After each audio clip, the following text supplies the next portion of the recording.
Karibuni mabibi na mabwana katika episodi ya 4 ya tamthilia yetu nzuri sana inayohusu maisha ya daktari ambaye anaweza kutibia mtu kwa uwezo wa miujiza. Mimi naitwa DJ Pom, simuliaji wako siku ya leo, na hii ni Mawio Television. Karibuni sana ukiwa umegusa alama subscribe, lakini kwa wale ambao wanakuja inbox kuitaka ili iliweza kutafsiriwa kwa Kiswahili kwa maana zile vipande 20 vya tamthilia yetu mmoja mpaka mwisho pasipo kukosa uhondo wowote ule ndani ya tamthilia, basi ni vyema niwakumbushe kwamba unapokuja inbox hakikisha kwamba unaeleza kama unatumia wifi ama unatumia bando la kawaida. Kwa wale wanaotumia wifi basi watatumiwa zile zilizokuwa katika mfumo wa Full HD, lakini kwa wale ambao hawatumii wifi basi watatumiwa zile ambazo zitakuwa hazina MB nyingi na MB kiasi tu, ili lengo wasiweze kuumia kwa matumizi makubwa ya MB. Bila kusahau nambari ya simu ni 0622113984 kama unavyoweza kuiona katika screen yako. Basi unaweza kancheki WhatsApp pale kwa lengo la kupata movie hizi kali zilizoweza kutafsiriwa kwa Kiswahili. Tuende kazi. Katika sehemu ya 3 tulishia pale ambapo mwamba jambazi alifyatua risasi na moja kwa moja ikawa inaelekea kumpata Dr. Park, lakini bibia akawa amejitokeza mbele yake na kumkingia kifua. Hasa wakazidi kutazamana na hali ya kihisia ikaibuka miongoni mwao. Ukweli ni kwamba huyu bibia ndiye mpenzi wake udogoni, lakini kwa nini anajificha na haoneshi silika yake kwa yeye ndiye mpenzi wa huyu mtu? Baada ya mungurumo wa risasi ikatangazwa hali ya dharura hapo hospitalini. Madaktari wote wakawa wanakimbia kuelekea katika mlango emergency, lakini hii dharura iliambatana pia na tukio baya, kwani yule mtoto alifanywa operation na Dr. Park hali yake ikawa imebadilika sana, kitu ambacho kikasababisha Dr. Han kulaumu sana na kusema kwamba huenda operation upande wa Dr. Park haikuwa imekaa vizuri, hivyo akalazimika kurudia operation huo ili kuhakikisha kwamba usalama wa huyu mtoto unakaa vizuri. Lakini ni nani aliyeweza kuchokoza afya ya mtoto kiasi ambacho ikasababisha hali yake inakubadilika na kuwa mbaya tena? Haya matukio yote wakati yanaendelea, alikuwa mwamba mmoja ambaye alikuwa akitazama tukio hili, ambaye pia ni mkurugenzi katika hospitali hii, anafahamika kama Dr. Choi. Akagundua kwamba Dr. Hani huenda anafanya mambo haya makusudi. Lengo ni kwamba ampate mtoto wa rais wa hii hospitali ili baada ya kumwoa apate ulisi wa kuongoza hii hospitali. Sasa anatengeneza mambo haya yote ili lengo kupatiwa imani kubwa na hospitali kwamba yeye ana uwezo zaidi ili aaminike zaidi na kuja kumwoa Dr. Sun. Ndani ya maficho tunamwona msichana Sui akiwa anakutana na yule jambazi na kumlaumu sana kwa nini alitaka kumpiga risasi Dr. Park, lakini jambazi akasema kwamba maisha ya Dr. Sui hayana maana kama endapo akamwacha Dr. Park. Hivyo basi anatakiwa kumtelekeza kabisa Dr. Park ili aweze kumaliza kazi yake ya kutekeleza mauaji ya Dr. Park. Hasa hapa ndo tunajua wazi kwamba huyu muuaji kumbe anashirikiana na Sui ambaye ni mpenzi wa zamani wa Dr. Park. Lakini pia inaonekana kuna siri nzito inayoendelea katika hospitali hii inayohusiana na kifo hichi cha Dr. Park na ulazima wake kwa nini kinatakiwa. Dr. Park kutoka aliposaidiwa mchana na Dr. Sui, hali ile ikabakia ndani ya mtima wake na akatamani kumshukuru Dr. Sui nyakati za usiku. Hivyo akamfuatilia mpaka pale anapoishi, na alipofika akakutana na Dr. Sui uso kwa uso, kitu ambacho kikamsababisha Dr. Sui kuanza kutabasamu. Park alipolitazama tabasamu hili akakumbuka lile tabasamu la mpenzi wake wa zamani na akaamini kabisa Sui ndiye mpenzi wake wa zamani. Hivyo akamfuata na kumkumbatia, na baada ya kumkumbatia Sui hakuwa na kipingamizi chochote kile, na mwisho wa siku akaishia katika romance. Alfajiri na mapema baada ya kutumia usiku mzuri kimahaba, wakaamka kama wapenzi na ubalao likanoga kweli kweli. Mpango wa Dr. Park ikawa ni kutoroka kabisa katika eneo hili pasipo mtu yote kufahamu, kwani aligundua kuwa nyuma yake ana maadui wengi wanaomuinda. Basi akamshirikisha anko wake ambaye alimwahidi kuwa atamtafutia namna yote ile ya kutoroka kisirisiri pasipo mtu yote kufahamu. Lakini jambo hilo alipomshirikisha Jehe alidai kuwa ni ngumu sana kuweza kutoroka, kwani kila sehemu wanapokwenda wanafuatiliwa. Hofu yake ni kweli ikawa ni imetimia, kwani dakika mbili mbele lilionekana kundi la majambazi likiwa linawafuatilia. Na ni kwa nini hasa Dr. Park anatafutwa na kwa nini Jehe aliungana na hawa majambazi katika kuhakikisha kwamba Dr. Park anateketezwa? Mjomba mtu aliyekuwa anatarajiwa kuwatorosha hawa watu kimya kimya akakamatwa na kutupa ndani ya kalandinga. Sasa wakabakia wawili, Jehe pamoja na Dr. Park. Katika harakati za kukimbia, mwisho wa siku akajikuta wamebanishwa katikati na ili kundi la majambazi.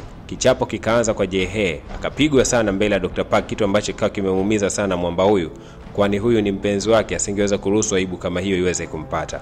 Baadaye akapewa masharti mawili tu, akaambiwa kwamba unatakiwa kumtibia kiongozi mmoja ambaye ana tatizo la moyo, na baada ya kumtibia unatakiwa kutunza siri kubwa sana ya Jehe kwamba ndiye Dr. Sui, abakie katika utambulisho huo wa Dr. Sui, na ukisubutu kufungua mdomo wako basi kifo kitakuwa mbele yako. Akapigwa sindano ya usingizi, jamaa kalala. Baadaye upande wa pili tunaonyeshwa Jehe yule mpenzi wa Dr. Park akiwa ameketi huku jirani na majambazi. Sasa maajabu ni kwamba aliweza kushambuliwa kule, lakini huku wetu wameketi wanazungumza. Kumbe ilikuwa ni mpango wa siri ambao alikuwa ameuandaa. Lengo ni kumwadaa bwana Dr. Park ili aweze kuamini kwamba Jehe hana kasoro yoyote wala hana ubaya wote ule. Kumbe bado ni jambazi na roho yake ni mbaya vile vile. Sasa hii ikamsababisha Dr. Park kutumia nguvu zaidi mara baada ya kuzinduka kufikiria ni kwa namna gani atampata Jehe. Lakini kabla hata hajatimiliza hayo majukumu yake, akapokea akapokea simu kutokea kwa Dr. Su ambaye alimwambia kuwa Jae-hye amemuona yuko kando yake. Moja kwa moja Dr. Park akanyosha mpaka huko alikosikia kwamba Jae-hye anapatikana. Akaenda akamchukua kwa nguvu na kumwambia kuwa haijalishi masharti yapi atakayopewa, lakini hawezi kufanya kitu chochote tofauti. Lakini bado Jae-hye akamsina kumwambia kuwa yuko chini ya uangalizi wa ile kundi hatari la majambazi. Hakuna sehemu tutakimbilia katika dunia hii, kwani mtu anayesimamia kundi hilo la majambazi inasemekana kuwa ni makamu wa rais pia. Basi Dr. Park hakuwa na namna yote ile isipokuwa kukubali kuwa atamfanyia upasuaji huyo anayefahamika kama Yang Sok. Sasa baadaye tunaonyeshwa Dr. Han akiwa amepiga magoti nje ya nyumba ya Dr. Choi akimwomba nafasi ya pili ya kufanya upasuaji. Hapa kuna siri ambayo inaendelea. Dr. Choi yeye anamjua vizuri Dr. Han na anaamini kwamba kuna njia ambazo anazitumia ambazo hazikuwa halali. Akamwambia Mwamba hautapata nafasi nyingine, lakini baada ya kuingia ndani Mwamba Dr. Han alikuwa ameketi nje huku akiendelea kuomba msamaha na kuiomba nafasi ya pili. Hiki kitendo cha Dr. Han kupiga magoti mbele ya nyumba ya Dr. Choi si kitendo cha mara ya kwanza, kwani kinamkumbusha Dr. Choi kuwa Han aliyoshawahi kupigaga magoti hivi kipindi ambacho ni kijana sana. Dr. Choi akamwambia Dr. Han kwamba atamuhamisha katika hospitali hiyo na kumpeleka hospitali ya mbali sana na hatawahi kupata nafasi tena kurudi katika hospitali ambayo iko ndani ya mji. Sasa kuna tukio gani ambalo lilisababisha Mwamba aendelee kupiga magoti mbele ya nyumba hii na kila wakati amekuwa akitafuta huruma kutokea ndani ya jumba hili la Dr. Choi? Haikujulikana mwisho wa mazungumzo haya ulikuwa ni upi, lakini baadaye hospitalini inaonekana Dr. Park akiwa ameongozana na mzee mmoja hivi ambaye huyu mzee ni rafiki wa karibu sana na Dr. Choi. Sasa kumbe alipokuwa ametokea ofisini Dr. Choi akamwambia huyu mzee atakuwa msaidizi katika chumba cha operation upande wa Dr. Park na afanye juu chini kuhakikisha kwamba Dr. Park anafeli operation huo. Sasa ni kitu gani kilichosababisha Dr. Choi kuanza kufikiria kumfelisha Dr. Park ikiwa tu dakika chache zilizopita ameweza kukutana na Dr. Han? Hasa kumbe Dr. Han anajua siri nyingi za Dr. Choi na alipomfungukia kipindi alipokuwa akiomba msamaha akamwambia kila uhovu ambao anaujua kuhusiana na Dr. Choi. Sasa hapa Dr. Choi akawa hana namna yoyote ile isipokuwa kusimama upande wa Dr. Han na kumwangusha Dr. Park. Haya sasa, operation inatakiwa kufanyika. Mgonjwa ana tatizo la damu kuganda kwa haraka sana. Hivyo Dr. Park akapendekeza vifaa vyote vitakavyotumika viwe ni vifaa vitakavyozuia damu kuganda. Baada ya hapo wakaanza upasuaji, lakini ndani yao kumbuka kwamba kuna mtu amepandikizwa kwa lengo la kuharibu upasuaji huu usiweze kwenda vizuri. Dr. Park akiwa busy sana na operation wake, bahati mbaya sana ikatokea kifaa anachokitumia kikawa kimeharibika. Kitu kikawa kinashangaza zaidi. Aina hii ya kifaa kuharibika ni nadra, lakini kwa nini kifaa hiki kimeweza kuharibika? Jambo hili likamshtua Dr. Sun ambaye akaanza kutazama hawa wasaidizi wa Dr. Park na kugundua kwamba kuna mzee alikuwa na wasiwasi sana kipindi chote cha operation. Ikabidi kumsii na kumwambia kuwa anaomba atoke nje ya chumba hiki. Baada ya kutoka huyu mtu, basi ndipo akagundua kwamba udhaifu wote ulikuwa unatengenezwa na huyu mzee aliyekuwa ametoka. Sasa ni kwa nini mambo haya yanaweza kutokea? Nikawa ni swali ambalo liko miongoni mwa madaktari wote waliohusika katika timu hii ya upasuaji. Licha ya changamoto zote zilizoweza kutokea katika chumba hiki cha upasuaji, lakini bado likabakia tumaini miongoni mwa Dr. Park na kundi lake. Mwisho wa siku akaibuka kidedea. Basi akabidi kuwahagi kila mmoja, lakini alipofika zamu ya kumhagi Dr. Sun akajikuta amemkumbatia kwa hisia sana, jambo ambalo likamsababisha Dr. Sun kuhisi kitu fulani. Lakini bado Dr. Park alikuwa busy na mambo yake, kwani wakati mwingi sasa mfikiria yule msichana anayefahamika kama Jae-hye aliyekuwa na mahusiano naye kutoka akiwa mdogo. Leo Dr. Su akaamua kumfuata Soi na kumwambia ukweli kwamba anampenda sana Dr. Park licha ya kwamba Dr. Park amekuwa akimpotezea wakati mwingi. Dr. Sui akaamua kumfariji na kumwambia kuwa anatakiwa kuendelea kupambania namba yake, kwani iko siku atafanikiwa kumpata Mwamba Dr. Park. Sasa nyakati za jioni Dr. Su akaamua kumtembelea moja kwa moja Dr. Park ili aweze kwenda kumweleza ukweli, lakini nje ya mlango wa Dr. Park akagundua kuna viatu pea mbili na hapa akashtuka kwamba huenda Dr. Park ana mgeni ndani. Lakini wakati anaendelea kutazama katika kompyuta akagundua kwamba Dr. Park alikuwa akitazama picha